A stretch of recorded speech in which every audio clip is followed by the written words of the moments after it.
brand positioning. It is the one thing that can help you stand out in a saturated market with your timeless jewelry brand. And if you aren't doing it right, well, I gotta tell you, you might struggle with getting sales, attracting the right customers, getting people to notice what you're doing and differentiate yourself from other brands. And that's exactly why I'm really excited about this episode today. And before I introduce my guests, I'll introduce myself. Hey there, I'm Tracy Matthews. I am the author of The Desired Brand Effect, Stand Out in a Saturated Market with a Timeless Jewelry Brand.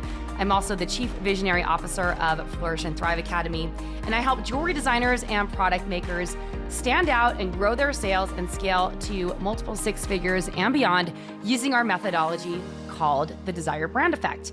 And I'm super excited today. I have Maggie and Laura of OXB Jewelry on the podcast. I did this interview actually several months ago, probably about 6 months ago from when this is being aired. But I wanted to wait for the perfect time because I think brand positioning is key. And if you like this video, make sure that you subscribe to our channel, like the video, and comment on the feed below and tell us what your biggest takeaway is. Laura and Maggie are the founders of OXB Jewelry. They create sweat-proof jewelry made out of gold-filled products that stand the test of time. Literally, they position themselves in the fitness market. They are forces of nature in the Denver, Colorado area. So check out this episode and see what they're doing to communicate something different with a product that's really good, but even messaging that's better.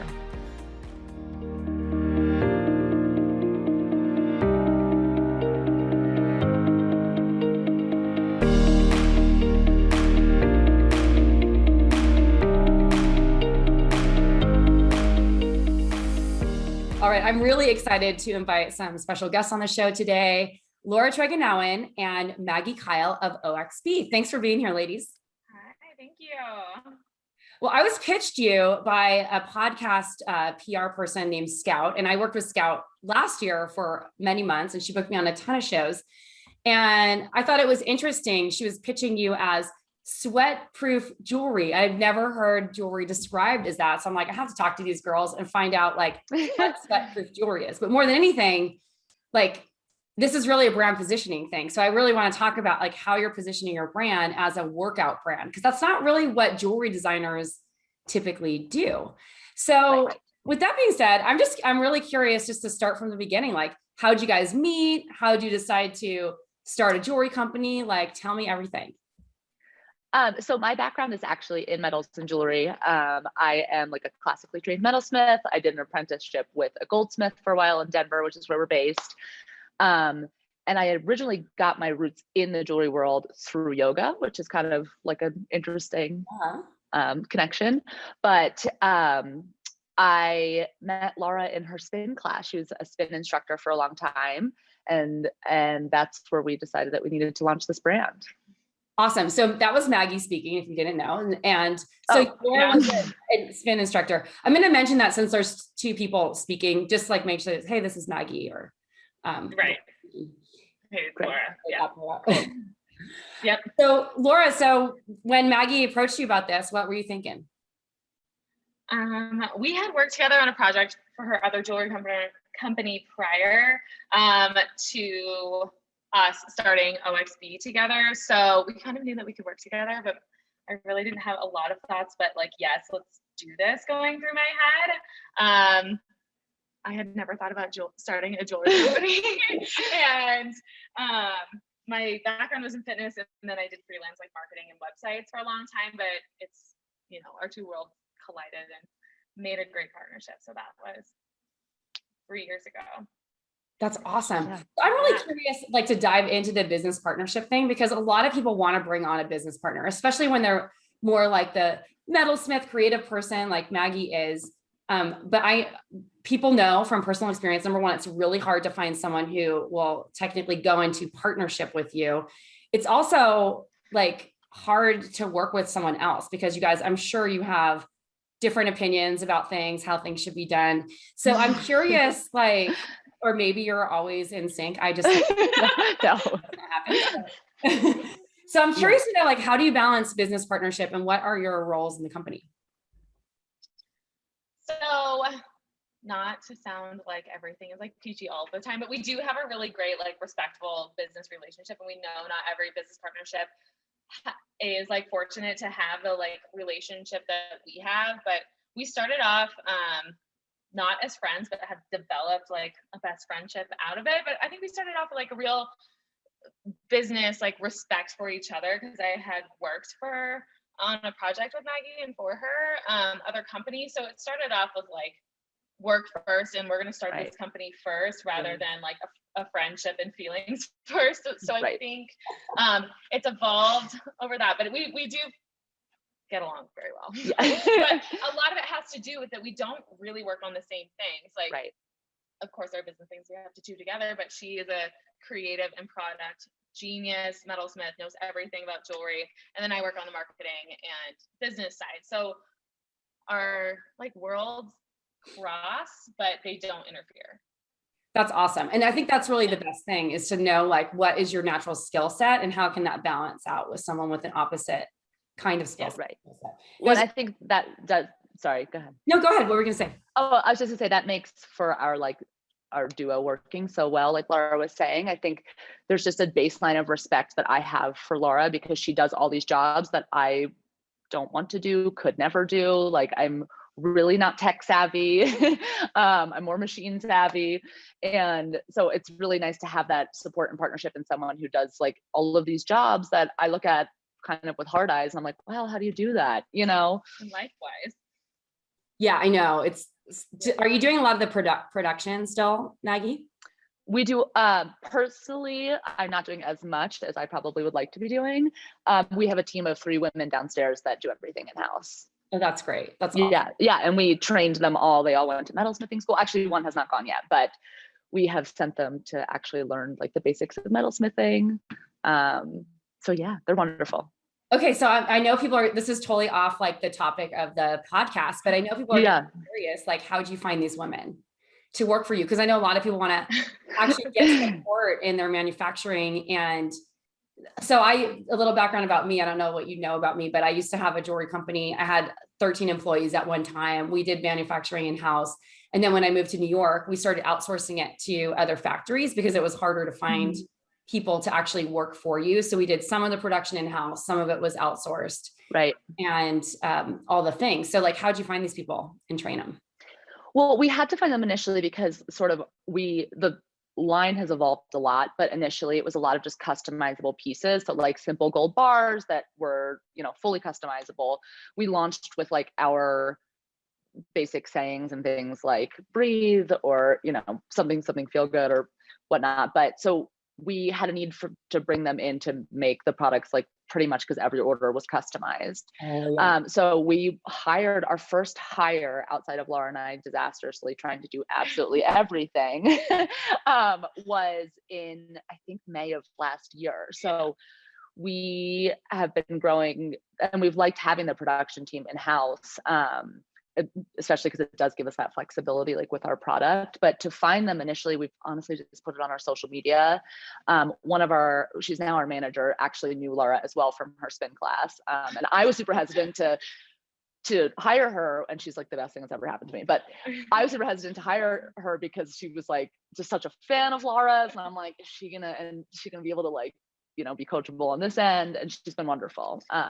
So Denver has kind of a small community, and especially within fitness. So that's been where we've like put our, word out first. And then we either have gotten referrals or people have found us, which is wonderful. We hired, all of our employees during the pandemic. So also interesting. Very interesting. Yeah. So we're pretty much post every job on Instagram. Yeah. That's awesome. So I want to kind of dive into this brand positioning thing because you guys you started this business about 3 years ago, and you call it sweatproof jewelry. Like, I've never heard anyone call it jewelry that, even though, if you had solid gold, it's sweatproof. Like, I only wear like gold like that, but this is a great brand positioning. So how'd you come up with this? And how was this whole concept started, and how have you sort of evolved along the way? Okay, so there is kind of a backstory here. Before I really got into metalsmithing, I had finished my yoga teacher training. I had made a really nice connection with some like studio owners and things, and I was waiting tables and bartending full time.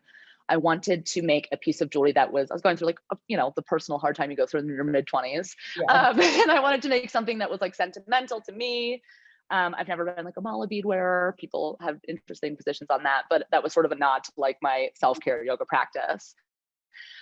So I started making little gold bar necklaces that really said things like I am enough or breathe or namaste or whatever.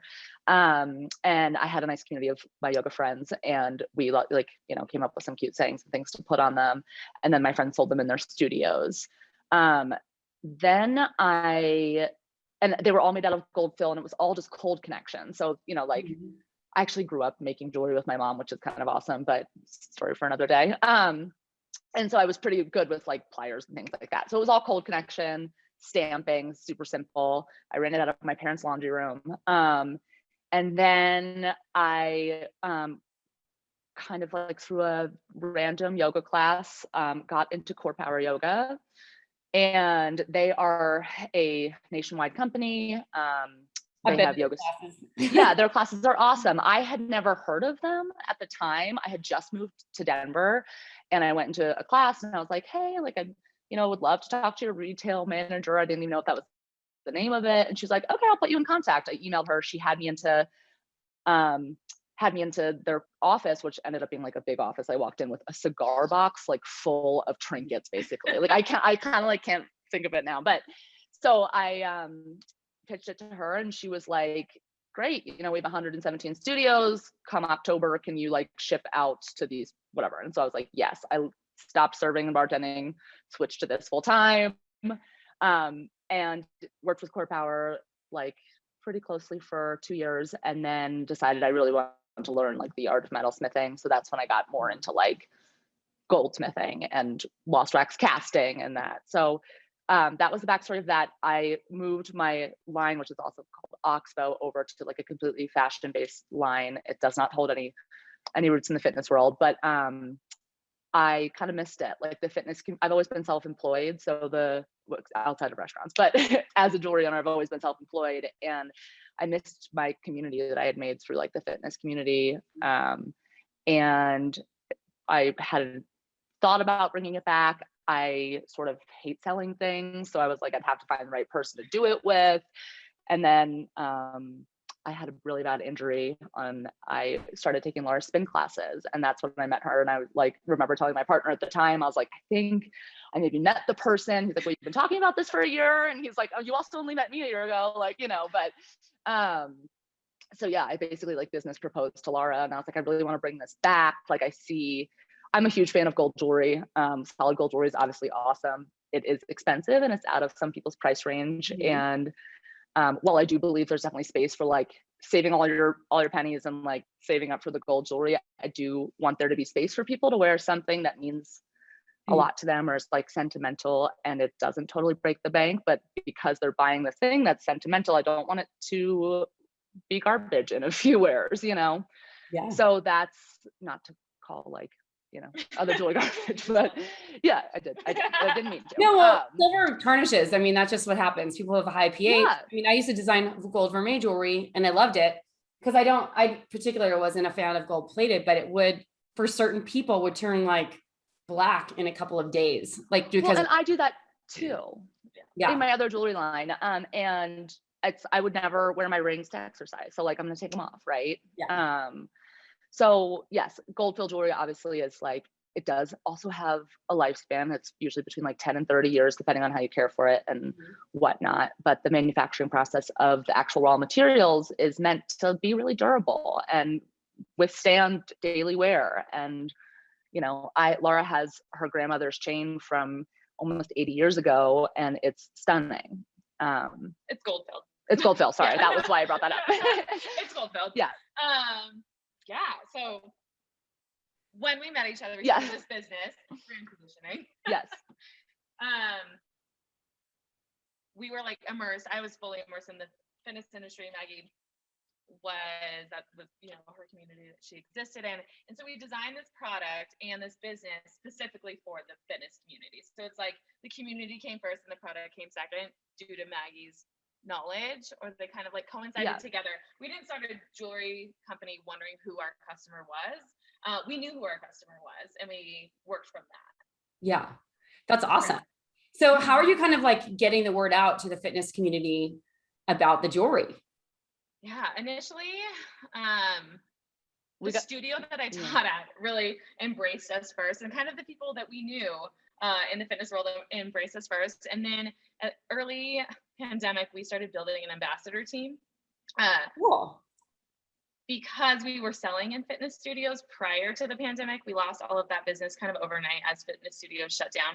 So we started hustling the e-commerce side of things and building a really cool team of like athletes and fitness and wellness professionals on our ambassador team. And so that's really how we got more widely known in the fitness community, is because fitness people are so tight. They kind of know each other. They follow each other on Instagram. And that's really how we built an initial following when we couldn't pay for advertising or pay for a really far reach. Yeah. It's like the fitness community picked us up, we found them, and it kind of happened organically to start off with.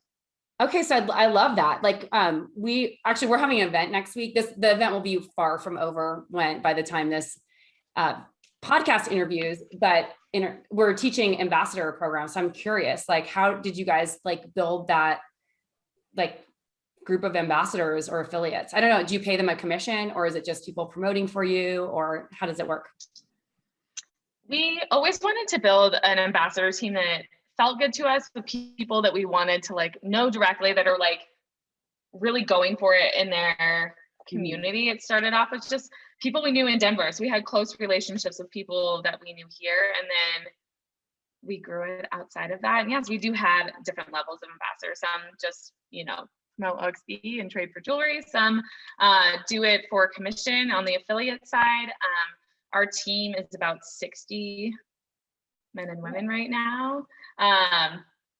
We just hired someone to like run the program, so it's growing. Yeah, ambassador programs are kind of better than any advertising that you could do, because they build your community into your business. They gather great content. Right. They gather trust from your customer, which I think was, again, it's like the brand positioning is interesting. You don't think of sweat-proof jewelry. So we got a bunch of really sweaty people, put the jewelry on them, and like a year later, they're still here. How do I get more involved? Right. That's so cool. I love it. So how do you structure that? Like, it sounds like you have someone managing the program, but like, what was your initial like outreach to those people? People will be curious, like what that looks like and how you kind of for sure. Circumstantially, it was the pandemic. We did when everything shut down, we did like a support your studios promotion. And that was if you bought a gift card, if you bought a drop into a studio for future use, we would issue a gift card for whatever you paid for that drop in, and you could use it with us. So, because we have a ton of friends who are studio owners, and we were just feeling the weight of everything. So then Laura had the great idea of we're extending this to, also a lot of our friends are trainers. So they were hosting their own thing on their own platforms. Like, let's do, if you support your trainers as well, that we'll issue that same gift card. So that was like the initial relationship we had with a lot of them. And again, like they're still here, which is amazing. And then from that, a lot of it has been word of mouth. We'll slide in someone's DMs like every now and then, but we get mostly like people applying for us. We had an application on our, we took it down. You have an application on your website? Mm-hmm. Yeah, we're working on building. We're a fan of quality over like quantity. Yeah. Obviously, if you build an ambassador team of 1 million people, you'll sell more jewelry. But we toe the fine line between like wanting to build a really like great ambassador team without it being like just a code trade that people promote. We want a connection to the brand always. So I know that's not how every brand works their ambassador affiliate programs, but it's how we work ours, because this community is like, and our connection to them is really important. So we know that ambassador teams can drive revenue, but we also are careful with how we approach it. Yeah, it's hard if you aren't totally trained on how to sell and you don't have strong parameters on what needs to happen. One of the coaches in our community, she's a really successful business, kind of more the mala beady kind of stuff we were talking about earlier, but she has a company called Horse Feathers Gifts, and she has built this really robust ambassador program that she teaches our community.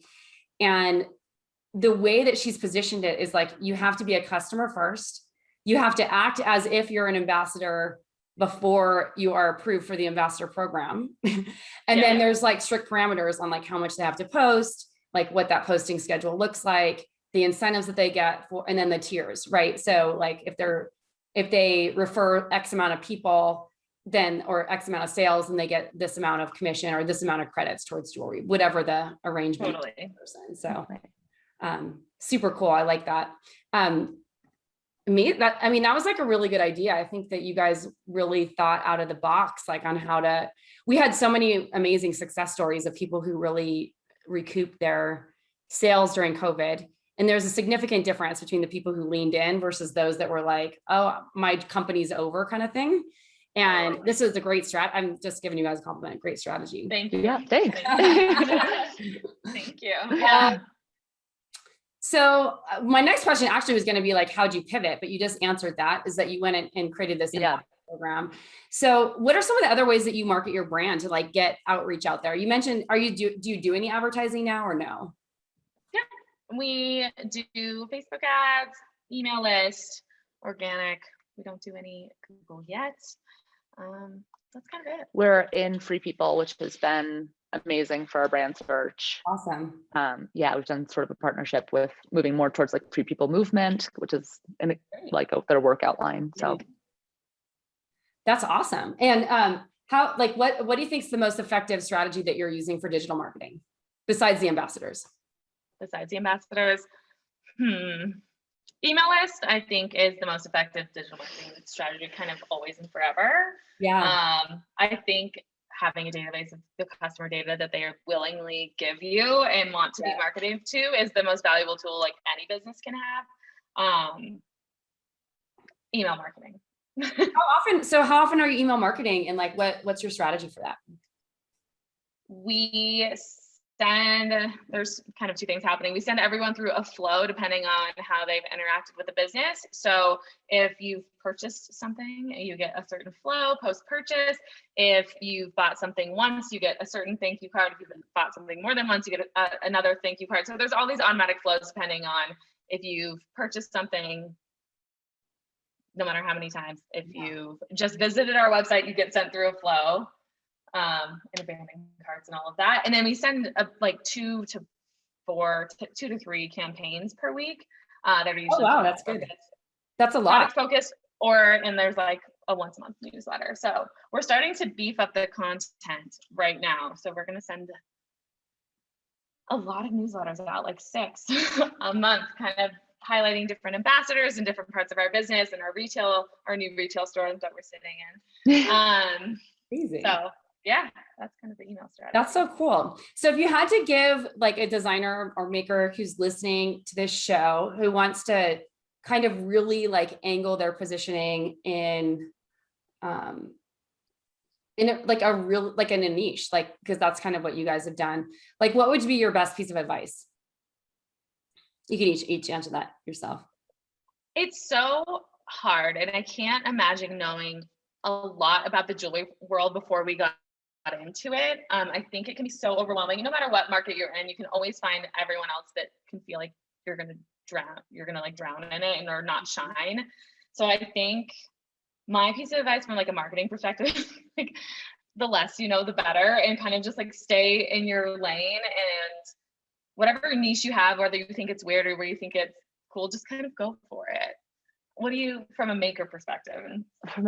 I think identifying that community is really, really helpful and important. Like, you don't have to appeal to everybody. You can appeal to a group of loyal people, and that's really awesome. I think what I've learned a lot through Laura too is that like letting them know what's going on behind the scenes is actually kind of cool. I think when you're starting, you feel it's a little different now, I think, with Instagram and everyone's sharing so much, but you want to feel legitimate, right? And I think that there is that feeling when you first start that like no one will like it or take it seriously or whatever. But I think that people actually like tracking the journey. Yeah. So you mentioned community a few times. Like, how are you building community outside of your ambassador program or staying connected with people, like on a broader perspective? Yeah, we kind of jump in the fitness community whenever we can. I mean, a lot of it was virtual last year, taking classes or partnering with studios. Now that studios are open, we take our like OXB HQ team to like team sweats in the community, so we can meet more people in the fitness studios. The online community, it's kind of easy to meet them now. Everyone's online all the time, so you can interact with people via Instagram, TikTok, whatever it is. That's, you know, the easy part for us. Yeah. So we are opening up a retail store, and part of the reason to do that again is to sort of now have this physical space where we can meet or host people. So that is an evolving arm of our business, and I hope it's, you know, as exciting as we think it's going to be. Are you going to do fitness classes in your store? Yes. So we have one planned already. We have one planned already for like 2 weeks out. We actually also have a personal trainer who's like in part of, not for us, he has his own business and clientele, but he's right there always. So we're like, he's in the garage of our space. Yeah, he's attached to us. So so we can't escape the fitness community. Yeah. That is so cool. Okay, awesome. So this has been like super informative. I'm sure that people are getting a lot out of how you've really developed, like positioned your brand and really leaned into like a specific niche and avatar that is actually quite broad, which I think is smart. Where can everyone find you if they want to like check out more about OXB or find you on Instagram, etc.? Our Instagram is our exercise brand. Our store is our exercise store. And then our website is shopoxb.com. Okay, awesome. Well, thank you so much for being here, guys. Thank you. I hope you enjoyed that episode with Laura and Maggie. If you haven't done so yet, make sure that you're subscribed to our channel. Hit that little notification bell so you're notified every time we post a new video. And if you'd like some support standing out in a saturated market with your timeless brand, head on over to flourishthriveacademy.com/strategy and apply for a free strategy audit.